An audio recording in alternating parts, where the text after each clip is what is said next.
하나님 말씀은 이사야 7장 18절. 장차 임마누엘 되시는 그리스도께서 동정녀 탄생하실 징조를 하나님께서 직접 보여주시겠다고 14절에 말씀하셨죠. 처녀가 잉태하여 아들을 낳을 것이다. 그의 이름을 임마누엘이라 부를 것이다 해놓고 15절에 그 아이는 그리스도죠. 메시아 되시는 그 아이가 악을 거절하고 모든 악을 제거하는 그리스도께서 이 세상에 도성인신하셔가지고 십자가에 달려서 구속을 이루시고 택한 백성들의 모든 죄를 다 제거해 주시는 거예요. 악을 거절하고 선을 선택한다. 그리스도께서 죽은 자 가운데서 부활하심으로 하나님의 의를 다 이루어 주시는 거예요. 선을 이루시는 거예요. 그 의를 하나님 백성들에게 다 덧입혀 주시는 거죠. 그래서 15절에 악을 거절한다는 것은 십자가에 달려 죽어주심, 구속의 제물이시고, 또 선을 선택한다는 것은 모든 택한 백성들의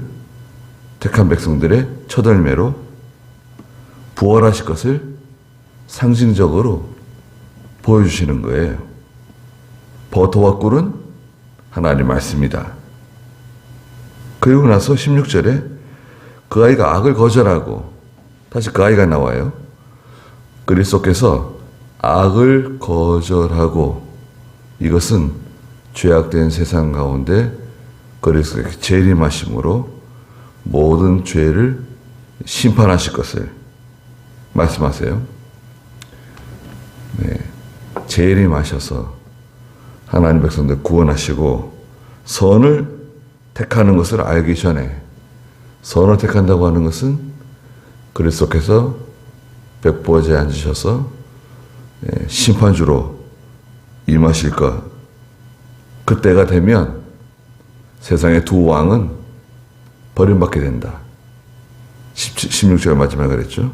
이 두 왕은 역사적으로는 지금 이제 7장에 나오는 저 아람 나라 르신, 그 다음에 북이스라엘의 르말라의 아들 베가, 이 두 왕을 가리키고, 또 영적으로는 이 두 왕은 뭐라 그랬습니까?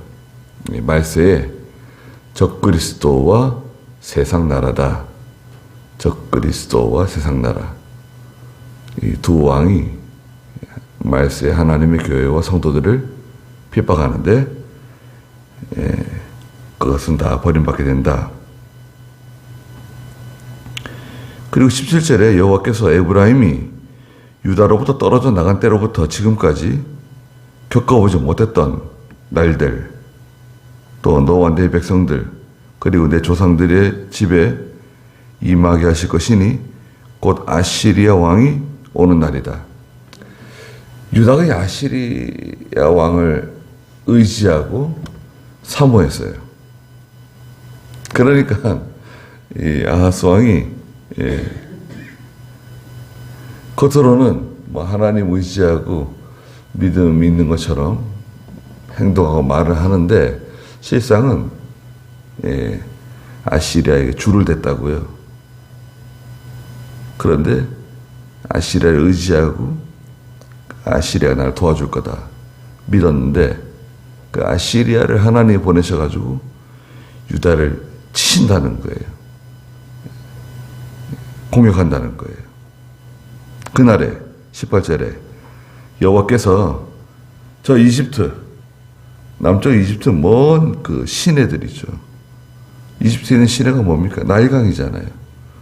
이집트의 시내들에서 파리떼가 확 일어나가지고 덮친다는 거예요. 또 아시리아 땅에서 벌떼들에게 하나님이 신호를 보내셔가지고 이 벌떼들이 우악 일어나가지고 유다 나라를 덮친다는 거예요. 파리떼와 벌떼가 뭡니까? 전쟁이에요, 전쟁. 이집트의 병사들을 보내가지고 유다를 치고 아시리아의 병사들을 보내가지고 유다를 친다는 거예요. 그래서 이 유다나 북이스라엘 다 마찬가지인데요. 유다가 하나님 섬기는 사람들 아닙니까? 지금으로 말하면 예수 믿는 사람들이고 믿음으로 산다고 말하는 소위 믿음이 있는 성도들이에요. 유다 백성들은. 그런데 아시리아 의지하죠. 또 몰래 은밀하게 또 저 이집트에도 또 선을 연결했어요. 이집트를 의지해요. 외교 관계를 갖는 것은 죄가 아닙니다. 우리나라도 외교 관계를 갖잖아요. 미국하고도 외교 관계를 갖고, 일본하고도 외교 관계를 갖고, 중국하고도 외교 관계를 갖고, 우리나라가 얼마나 외교를 잘합니까? 한국 여권이 세계 거의 1등이에요. 1등하고 2등 차이가 하나 차이예요. 하나. 우리가 비자 없이 갈 수 있는 나라 있잖아요. 비자 없이 갈 수 있는 나라 1등하고 1등이 싱가포르인가 그렇죠. 2등이 2개인데 거기 우리 한국이 있어요. 외교가 잘 돼 있는 거예요. 서로 이렇게 동맹이 잘 돼 있고 외교가 잘 되어 있고 또 한국 사람들이 우리나라에 와가지고 별로 문제를 일으키지 않는다. 사건을 일으키지 않는다. 또 우리나라 사람들이 한국 사람들을 좋아한다. 그러면은 비자 없이 돌아도 좋다. 신뢰하는 거죠. 신뢰합니다. 근데 외국 사람들 우리 한국에 들어올 때 까다롭습니다. 인천공항에 내렸는데요. 우리나라 들어오지 못하고 추방, 다시 비행기 타고 자기 나라로 돌아가는 사람들 상당히 많아요. 얼마나 억울하겠습니까? 비자까지 받아가지고 왔는데 공항에서 조사하는데 이상하다. 당신 우리나라 못 들어온다. 내쫓기는 거 있잖아요. 다음 비행기 타고 돌아가야 돼요. 얼마나 억울해요. 얼마나 기분 나쁩니까? 우리 한국도 과거에 미국 가가지고 쫓겨오는 사람들 굉장히 많았습니다. 1년에 몇천 명이 비자를 받아 미국까지 갔는데 미국에서 공항에서 들어가지 못하고 쫓겨나가지고 쫓겨오는 거. 1년에 몇천 명씩 됐어요. 근데 지금은 미국에 한 달 동안 관광비자, 무비자로 가잖아요. 외교가 죄가 아니고 여기서 말하는 것은 유다 왕이 아하스가 하나님을 의지하지 않고 아시리아라든지 당대의 세계 패권 국가인 아시리아, 이집트를 은밀하게 의지하고 거기에 선을 대고 갖다 바치고 굽실거리고 굴종적인 그런 외교를 한 거예요. 거기에 대해서 하나님께서 심판하시겠다는 거예요. 네가 이렇게 아시리아를 의지하니까 내가 아시리아를 보내줄게. 이런 거예요. 그리고 이집트 의지하니까 이집트의 파리떼가 너희한테 가고 아시리아의 벌떼가 너희한테 간다. 19절에 그것들이 몰려와가지고 가파른 골짜기, 바위 틈, 모든 가시나무 덤불, 모든 초장에 내려앉을 것이다. 피할 수 있냐? 못 피한다는 거예요.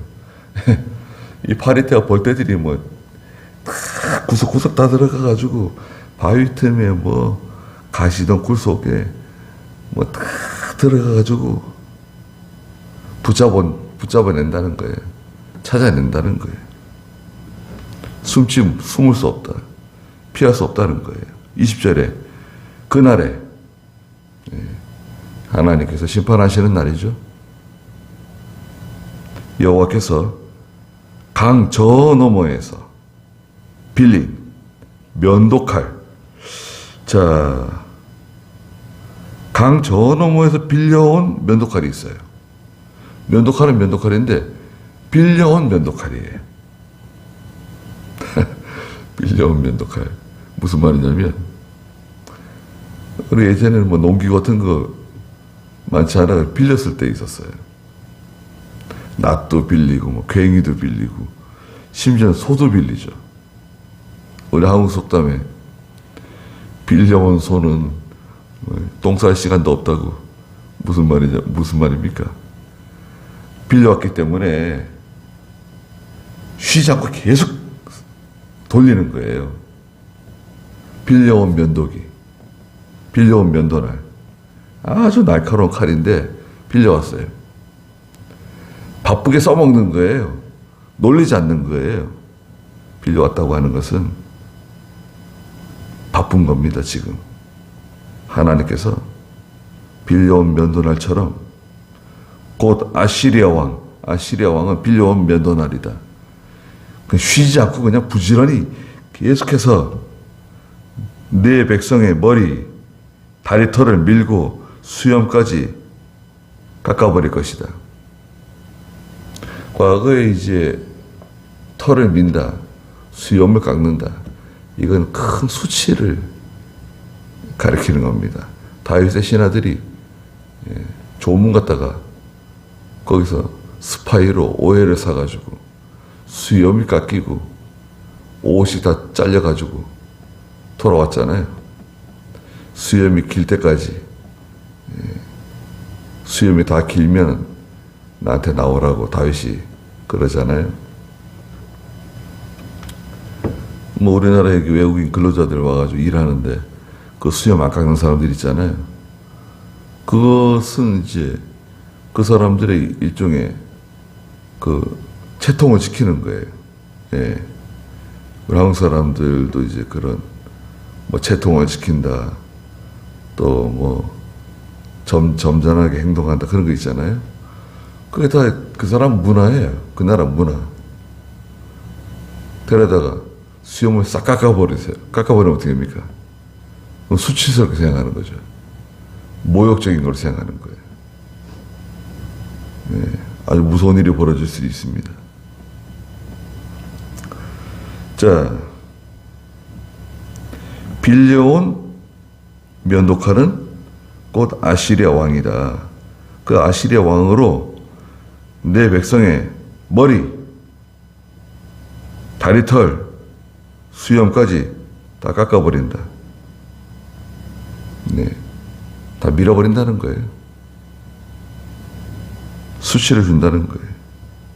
21절에 그날에 한 사람이 비록 어린 암소 한 마리와 양 두 마리를 기를지라도, 자 보세요.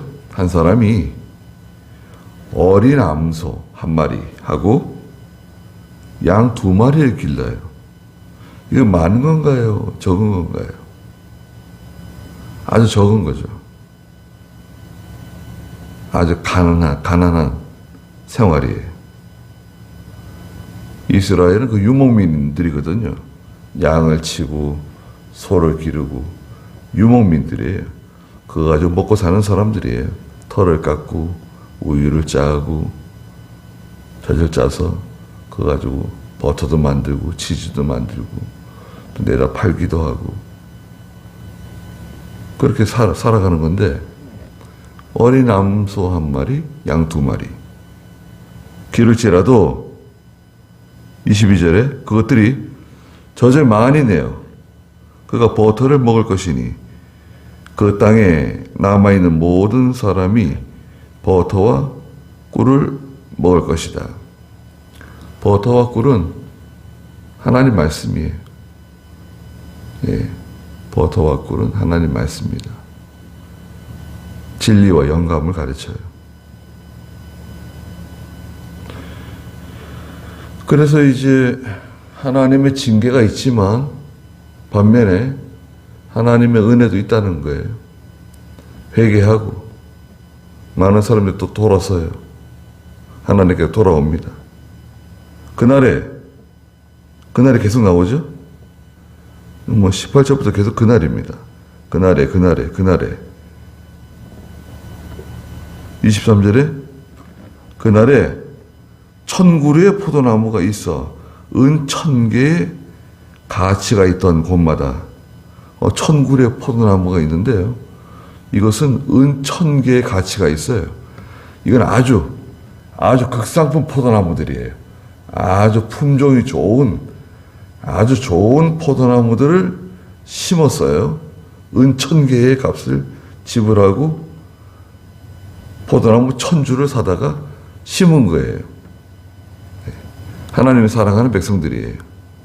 귀한 사람들이에요. 찔레와 가시덤불이 있게 될 것이다. 아주 아름다운 포도원이었는데 아주 극상품 포도나무를 심고 잘 관리가 되었었는데 거기에 그냥 찔레와 가시덤불이 그냥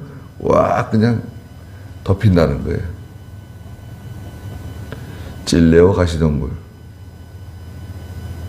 거역하고 반역하고 배반하고 하나님에 대해서 진리에 대해서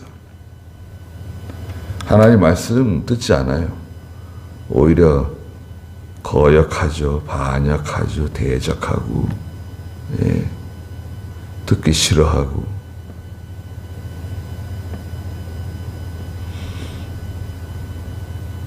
그 하나님께서는 모든 좋은 환경을 다 주셨죠. 5장 1절 한번 읽어주시겠어요? 5장 1절. 나의 사랑하는 자를 위해 노래하고 내가 사랑하는 자의 포도원에 대해 노래할 것이다. 나의 사랑하는 자의 포도원이 심히 기름진 언덕에 있었다. 그분께서 땅을 파서 돌들을 제거하고 가장 좋은 포도나무를 심었으며 포도원 한가운데 망대를 세우고 그 안에 솔토를 판 후 좋은 포도가 맺기를 기다렸으나 들포도가 맺혔구나. 네. 왜 들포도가 맺혔냐? 가시나무하고 그냥 엉겅퀴들이 그냥 확 일어나가지고 다 그냥 덮었잖아요. 거역하고 반역하고 대적하고 불순종하고 교만하고 겉으로는 하나님을 절대적으로 신뢰하는 것처럼 보이는데 사실은 아시리아를 의지하고 이집트를 사랑하고 돈을 의지하고 사람을 의지하고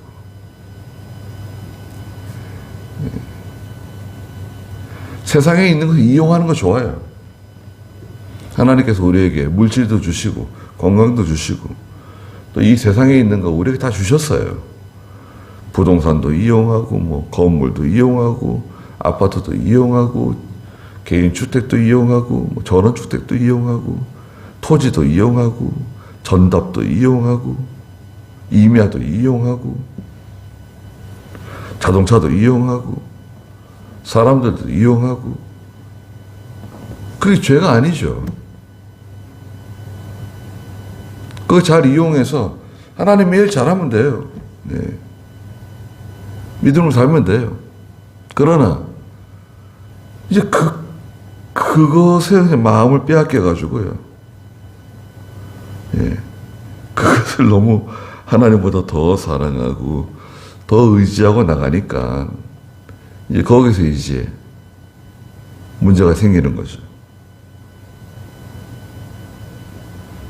그래서 24절에 그 온 땅이 찔레와 가시덤불로 덮일 것이니 사람들이 활과 화살을 가지고 그리러 갈 것이다. 사람들이 활과 화살을 가지고 그리러 가가지고 뭐 어떻게 한다는 거예요? 사정없이 활을 쏜다는 거죠. 또 25절에 괭이로 경작하던 모든 산, 괭이로 경작하는 산은 좋은 겁니다. 예, 땅이 좋은 거예요. 괭이만 가져가면 돼요. 거기에 뭐 잡초라든지 이런 뭐 억센 풀들이 없어요.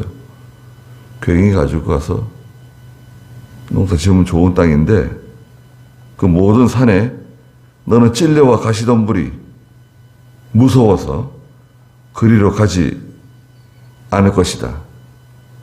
거기 뭐 찔레와 가시덤불이 막 넝쿨이 우거져 가지고요. 예, 무서워요. 가기가 싫어요. 전에는 거기가 좋은 밭이었는데 접근할 수가 없어요. 그러면 어떻게 됩니까? 양식을 거두지 못하잖아요. 농사를 못 짓잖아요. 네, 가난해지고 기근을 만나고 그곳은 소를 풀어놓는 곳과 양이 밟는 곳이 될 것이다. 네, 짐승들이 사는 사람들은 살 수 없고 소나 양이 와서 풀을 뜯는 그런 곳으로 변할 것이다. 예전에 살기 좋았는데, 예전에 살기 좋고 예전에는 참 좋았었는데 지금은 살 수 없는 곳이에요. 하나님께서 비참한 곳으로 만들어요.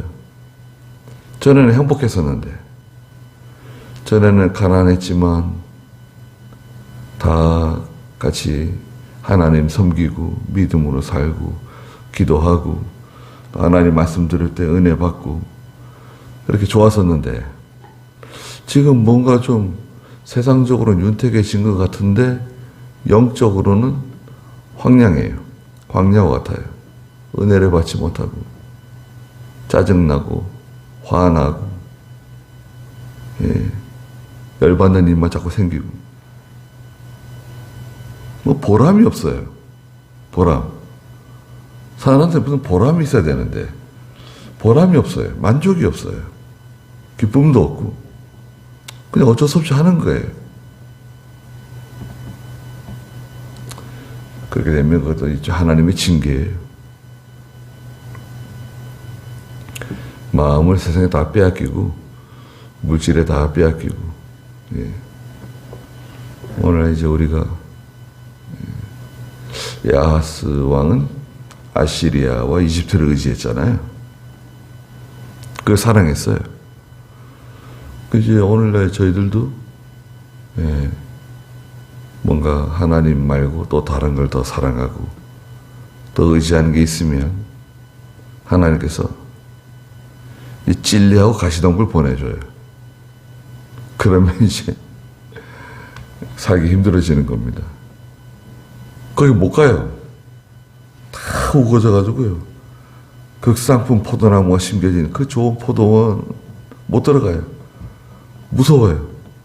포도 열매도 잘 안 열리고 너무 빽빽하게만 찔레하고 가시덤불이 우거져가지고 예, 무서워요. 저기 산에 읽어놓은 산은 우리나라 산을 생각하면 안 돼요. 우리나라 산은 막 가파르잖아요. 네. 이 팔레스타인 가나안 땅에 있는 산이라고 하는 것은 약간 고원지대예요. 이렇게 올라가 약간 높은 지대. 거기는 1년 내내 온화하고 서늘하고 따뜻하고 그 농사가 잘 돼요. 예. 그래서 거기는 이제 과일 농사라든지 밭농사들이 잘 되는 지역들입니다. 옥토 지역이죠. 예, 해변 지역에 사람이 거주하고 저 위에는 이제 그 농사 짓는 땅들이에요. 과일 나무들, 농사 짓는 땅들. 그 산을 의미하는 거예요. 네.